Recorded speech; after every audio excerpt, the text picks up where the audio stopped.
My name is Marie Priska Alimondoa. I come from Cameroon and I'm currently doing a PhD in Études francophones at Glendon York University. I just completed the first year and I'll be starting the second one in September 2022.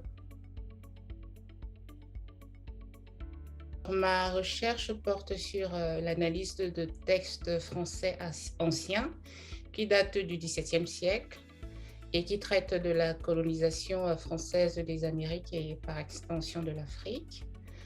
Je propose d'analyser le discours colonial d'un point de vue rationnel et objectif.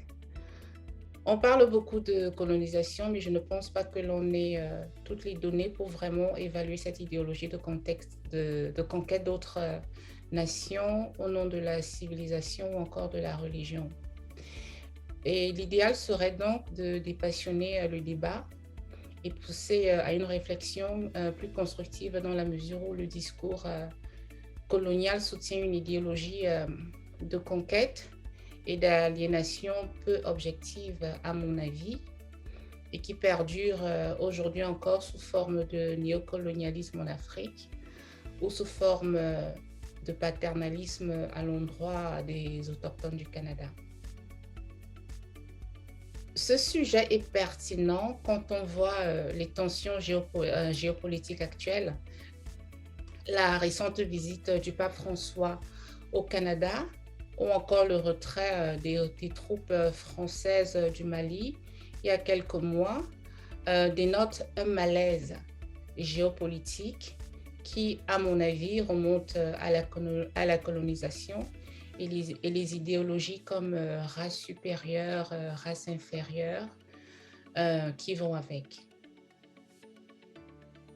Comme mentionné plus haut avec la visite du pape François, on peut voir que le passé a encore des effets sur le présent. Je pense que vulgariser ces textes anciens permettra d'avoir une approche beaucoup plus objective de la question et peut-être permettra de vraiment trouver des solutions durables.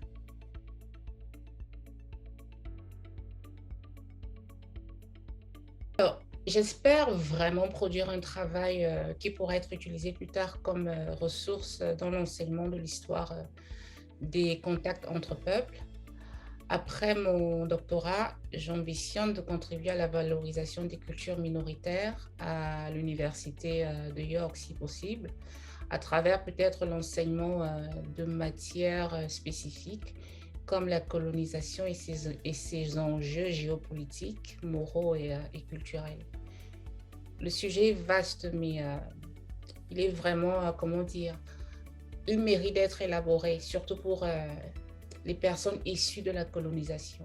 On a besoin d'avoir accès à cette littérature qui est, comment dire, qui est très rare en fait. Mais aujourd'hui, on a la chance quand même d'avoir accès à des livres vraiment anciens à travers des bibliothèques comme la Bibliothèque nationale de France.